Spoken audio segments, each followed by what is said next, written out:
तो अभी हम पढ़ेंगे स्टमक। स्टमक को गैस्ट्रस भी बोला जाता है और ये एक मस्कुलर बैग है जिसमें digestion of carbohydrate, proteins and fats होता है।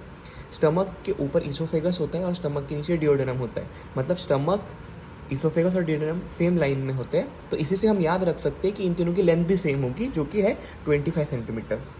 स्टमक की जो लोकेशन है वो ये है कि stomach left side of the body में प्रेजेंट होता है, इसलिए इसकी वो लोकेशन होगी वो होगी लेफ्ट हाइपोकॉन्ड्रियम, एपिगैस्ट्रिक और अम्बिलिकस। इसकी जो शेप है वो है जे शेप बैग है। इसकी साइज एंड कैपेसिटी है 1 आउंस बर्थ पे, 1 लीटर प्यूबर्टी पे और 1.5 to 2 लीटर एडल्ट्स में।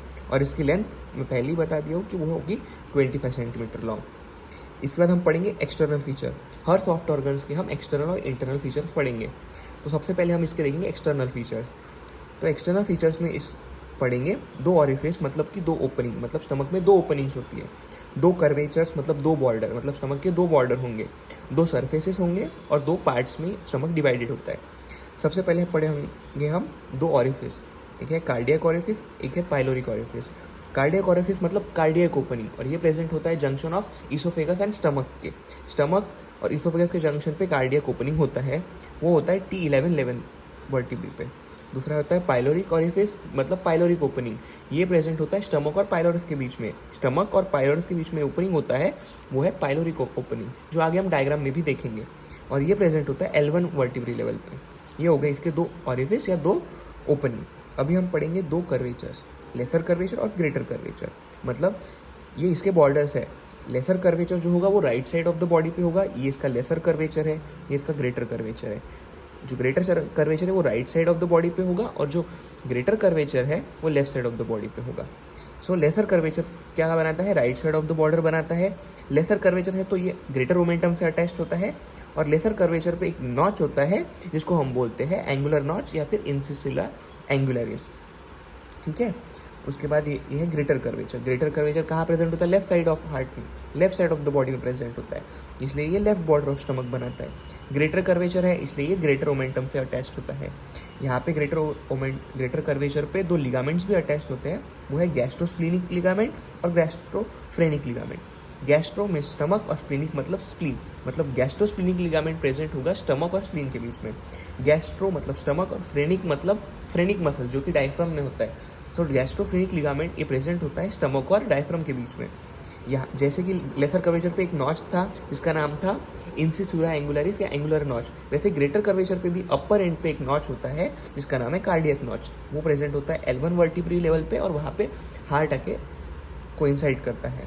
सो यही डायग्राम में हम देखेंगे कि कार्डियक ओपनिंग है जो प्रेजेंट होती है इसोफेगस और स्टमक के जंक्शन पे। ये पाइलोरिक ओपनिंग है जो प्रेजेंट होती है जंक्शन स्टमक और डिओडेनम के बीच में। लेसर कर्वेचर पे एक नॉच होता है जिसका नाम है एंगुलर नॉच या इंसिसुरा एंगुलरिस, और ग्रेटर कर्वेचर पे एक नॉच प्रेजेंट होता है जिसका नाम है कार्डियक नॉच, जहाँ हार्ट आके अटैच होता है। Lesser curvature right border of the heart बनाती है, right border of the stomach बनाती है, और greater curvature left border of the stomach बनाती है। जो लेसर कर्वेचर पे लेसर मोमेंटम अटैच होता है और ग्रेटर कर्वेचर पे ग्रेटर मोमेंटम अटैच होता है। तो ये थे इसके 2 ऑरिफिस, मतलब 2 ओपनिंग और 2 कर्वेचर। अभी हम पढ़ेंगे इसके 2 सरफेसेस। सो इसके 2 सरफेसेस है, एंटीरियर सरफेस जो कि आगे होगा मतलब फॉरवर्ड फेस करेगा, और पोस्टीरियर सरफेस जो कि बैकवर्ड फेस करेगा। ये हो गए इसके 2 सरफेस। अभी पढ़ेंगे इसके 2 पार्ट। तो ये स्टमक है, तो स्टमक के 2 पार्ट होते हैं, कार्डियक पार्ट और पाइलोरिक पार्ट। सो स्टमक को कार्डियक पार्ट और पाइलोरिक पार्ट में डिवाइड करने वाली एक लाइन होती है, वो लाइन होती है इंसिसुला एंगुलरिस या एंगुलर नॉच से लेके ग्रेटर कर्वेचर तक। तो ये जो लाइन है जिसके वजह से स्टमक ऊपर जो प्रेजेंट है वो कार्डियक पार्ट है और नीचे जो प्रेजेंट है वो पाइलोरिक पार्ट है, यही लाइन की वजह से स्टमक 2 पार्ट में डिवाइडेड है। और ये लाइन जो बनी है वो कहाँ से पास होती है, एंगुलर नॉच से लेके ग्रेटर कर्वेचर तक। सो अभी स्टमक डिवाइड हो गया है कार्डियक पार्ट और पाइलोरिक पार्ट में। अगेन कार्डियक पार्ट 2 पार्ट में डिवाइडेड है। फंडस और बॉडी में एक हॉरिजॉन्टल लाइन जो कि पास होती है कार्डियक ओपनिंग से लेके ग्रेटर कर्वेचर, ये हॉरिजॉन्टल लाइन के वजह से जो कार्डियक पार्ट है वो 2 पार्ट में डिवाइडेड है, फंडस और बॉडी। आगे और जो पाइलोरिक पार्ट है वो भी 2 पार्ट में डिवाइड होता है by a structure called sulcus intermedius, जिसकी वजह से जो पाइलोरिक पार्ट है वो 2 पार्ट में डिवाइड होता है, पाइलोरिक एंट्रम और पाइलोरिक कैनाल। तो यही ये फ्लो चार्ट में एक्सप्लेन किया है हमने कि स्टमक के 2 पार्ट होते हैं, कार्डियक पार्ट और पाइलोरिक पार्ट। स्टमक डिवाइड होता है एक लाइन से जो पास होती है एंगुलर नॉच से लेकर ग्रेटर कर्वेचर तक, जो स्टमक को डिवाइड करती है कार्डियक पार्ट और पाइलोरिक पार्ट में। फर्दर कार्डियक पार्ट एक हॉरिजॉन्टल लाइन से जो पास होती है कार्डियक ओपनिंग से लेकर ग्रेटर कर्वेचर तक, जिसकी वजह से कार्डियक पार्ट फंडस और बॉडी में डिवाइड हो जाता है। दूसरा जो पाइलोरिक पार्ट है वो भी सल्कस इंटरमीडियस एक जो एक स्ट्रक्चर होता है उसके थ्रू दो पार्ट में डिवाइड होता है, पाइलोरिक एंट्रम और पाइलोरिक कैनाल, जिसको हम याद करते हैं AC से, A for antrum and C for canal. अभी हम हर पार्ट के बारे में थोड़ा पढ़ेंगे। तो कार्डियक पार्ट होता है फंडस और बॉडी में डिवाइडेड।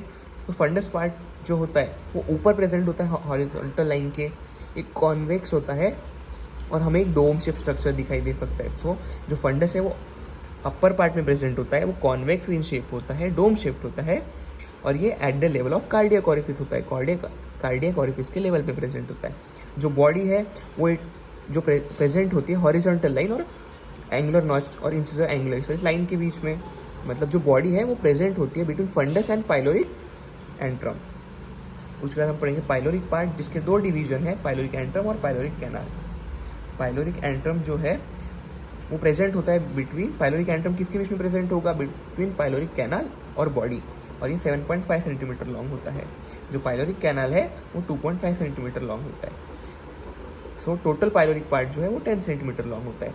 ये थे स्टमक के अभी तक के हमने पढ़े एक्सटर्नल फीचर, जिसमें हम इसके दो ओपनिंग्स देखे, जो कि था कार्डियक ओपनिंग जो जंक्शन ऑफ प्रेजेंट होगा इसोफेगस और स्टमक के बीच में। फिर हमने पढ़ा पाइलोरिक ओपनिंग जो प्रेजेंट होता है स्टमक और पाइलोरस के ओपनिंग में। दो सर्फेसेस पढ़े, एंटीरियर सर्फेस जो कि आगे होगा, पोस्टीरियर सर्फेस जो कि पीछे होगा।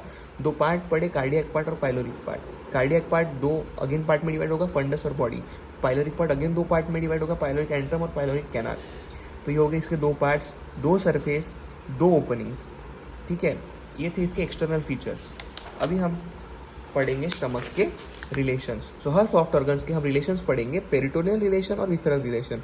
पेरिटोनियल रिलेशन वो होता है जो सिर्फ पेरिटोनियम से रिलेटेड होता है, और विसरल रिलेशन मतलब इसका बाकी सॉफ्ट ऑर्गन्स के साथ क्या क्या रिलेशन होगा। तो स्टमक जो है वो लाइन बाय पेरिटोनियम होता है बोथ इट्स सरफेस पे, मतलब थ्रू आउट जो स्टमक है वो पेरिटोनियम से कवर्ड होता है। सो लेसर कर्वेचर पे जो पेरिटोनियम के फोल्ड्स बनते हैं वो लेसर ओमेंटम बनाते हैं। ग्रेटर कर्वेचर पे जो पेरिटोनियम के जो फोल्ड्स है वो ग्रेटर ओमेंटम बनाते हैं। फंडस पार्ट ऑफ स्टमक पे पेरिटोनियम के लेवर्स, पेरिटोनियम के जो दो लेयर्स होते हैं वो मीट होकर गैस्ट्रोस्प्लिनिक लिगामेंट बनाते हैं, और कार्डियक एंड पे पेरिटोनियम के दो लेयर्स मीट होकर गैस्ट्रोफ्रेनिक लिगामेंट बनाते हैं। सो बहुत ईजी है याद करना। लेसर कर्वेचर पे पेरिटोनियम लेसर ओमेंटम बनाता है, ग्रेटर कर्वेचर पे पेरिटोनियम ग्रेटर ओमेंटम बनाता है, फंडस पे गैस्ट्रोस्प्लिनिक लिगामेंट बनाता है, और कार्डियक एंड पे गैस्ट्रोफ्रेनिक लिगामेंट बनाता है। ये हो गया इसके पेरिटोनियल रिलेशन। अभी हम पढ़ेंगे इसके विसरल रिलेशन। विसरल रिलेशन में इसके दो सरफेस के बारे में हम पढ़ेंगे, एंटीरियर सरफेस और पोस्टीरियर सरफेस। जिसको एंटीरियर सरफेस होगा वो रिलेटेड होगा लीवर से, डायफ्राम से और एंटीरियर एब्डोमिनल वॉल से। स्टमक के जो एंटीरियर सरफेस पे लीवर होगा, डायफ्राम होगा और एंटीरियर एब्डोमिनल वॉल होगा। पोस्टीरियर सरफेस ऑफ स्टमक के विसरल रिलेशन में हम पढ़ेंगे स्टमक बेड, जो कि बहुत इंपॉर्टेंट है और ये एक SAQ में पूछा जा सकता है। स्टमक बेड की जो ट्रिक है वो है DKS3PT। स्टमक बेड में कौन से स्ट्रक्चर आते हैं उसके लिए ट्रिक है DKS3PT। So D for diaphragm, K for left kidney क्योंकि स्टमक लेफ्ट साइड में प्रेजेंट होता है, S for spleen, splenic artery and splenic flexure of colon. Spleen और स्प्लीनिक आर्टरी इसलिए आए क्योंकि स्टमक के अपर सरफेस पे ही स्प्लीन होता है और स्प्लीन भी left side of the body में प्रेजेंट होता है। तो उससे हम याद कर सकते हैं कि S फॉर स्प्लीन होगा, P फॉर पैनक्रियाज और T फॉर ट्रांसवर्स मीसोकोलॉन।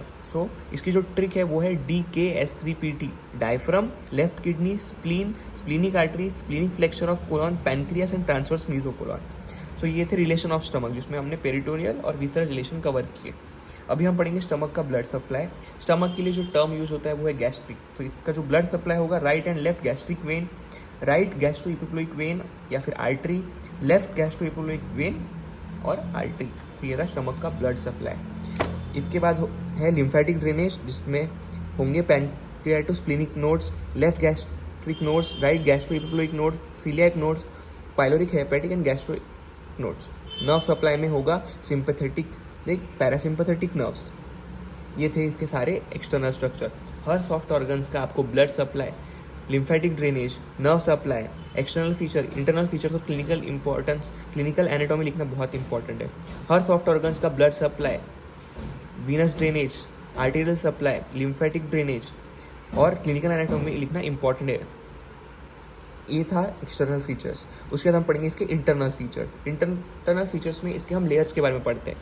तो सबसे पहले इसकी जो बाहर की स्टमक की जो सबसे आउटर मोस्ट लेयर होगी वो होगी सेरोसा। उसके नीचे जस्ट नीचे होगी मस्कुलरिस लेयर, उसके नीचे होंगी सब म्यूकोसा लेयर, और म्यूकोसा मतलब जो इनर मोस्ट लेयर होगी। सो ये स्टमक के लेयर्स थे outer to inner. Serosa outer most layer है, मस्कुलरिस लेयर उससे नीचे की लेयर है, जो कि दो इसमें डिवाइडेड है, outer longitudinal muscle and inner circular muscle. उसके बाद मस्कुलरिस के नीचे होंगी सब म्यूकोसा और उसके नीचे होगी म्यूकोसा। ये थी इस स्टमक के इंटरनल फीचर्स। लास्ट में हम पढ़ेंगे इसकी क्लिनिकल एनाटॉमी, जो कि हर सॉफ्ट ऑर्गेन्स की पढ़ना बहुत इंपॉर्टेंट है। सबसे पहले क्लिनिकल एनाटॉमी पढ़ेंगे गैस्ट्रिक पेन। गैस्ट्रिक मतलब स्टमक, और पेन मतलब स्टमक में पेन जो हम डिटेक्ट कर सकते हैं एपिगैस्ट्रिक रीजन में at the level of T6 to T9 vertebrae. Peptic ulcer ये इसलिए होता है क्योंकि पेप्सिन जो कि HCl के प्रेजेंस में एक्टिवेट होती है स्टमक में for the digestion of proteins, उसके वजह से जो HCl है वो म्यूकोसा लेयर को डैमेज कर सकता है, जिसकी वजह से अल्सर्स फॉर्म हो सकते हैं। उसके वजह से होता है पेप्टिक अल्सर, और ये हमें फील हो सकता है फर्स्ट पार्ट ऑफ डिओडेनम और लोअर एंड ऑफ इसोफेगस के पास। उसके बाद गैस्ट्रिक अल्सर है। गैस्ट्रिक अल्सर में भी वही है कि स्टमक में अल्सर्स हो जाते हैं due to presence of HCl, और ये हम लेसर कर्वेचर के नियर डिटेक्ट कर सकते हैं। गैस्ट्रिक कार्सिनोमा मतलब स्टमक का कैंसर, ये मोस्टली होता है ग्रेटर कर्वेचर के अलॉन्ग। लास्ट में हम पढ़ेंगे पाइलोरिक ऑब्स्ट्रक्शन, मतलब पाइलोरिक जो रीजन था उसमें ऑब्स्ट्रक्शन आ गया है। ये क्यों आ गया है? क्योंकि ये कॉन्जेनाइटल हो सकता है और ये एक्वायर्ड हो सकता है। वो ऑब्स्ट्रक्शन होने के कारण जो स्टमक का जो डाइजेस्टेड फूड है वो स्टमक से पाइलोरस या फिर डिओडेनम में नहीं जा पाएगा, जिसकी वजह से एक रिफ्लक्स होगा, जिसकी वजह से जो फूड पाइलोरस में जाना चाहिए था वो वोमिट के थ्रू माउथ से बाहर आ जाएगा, क्योंकि इसमें जो ऑब्स्ट्रक्शन हो गया है जिसकी वजह से जो पाइलोरस है वो बहुत नैरो हो गया है, उसको हम बोलेंगे पाइलोरिक स्टेनोसिस। सो ये थे स्टमक के एक्सटर्नल फीचर, इंटरनल फीचर और क्लिनिकल एनाटॉमी। ये सारे नोट्स आपको हमारे टेलीग्राम चैनल पे मिल जाएंगे, जिसका लिंक डिस्क्रिप्शन बॉक्स में है।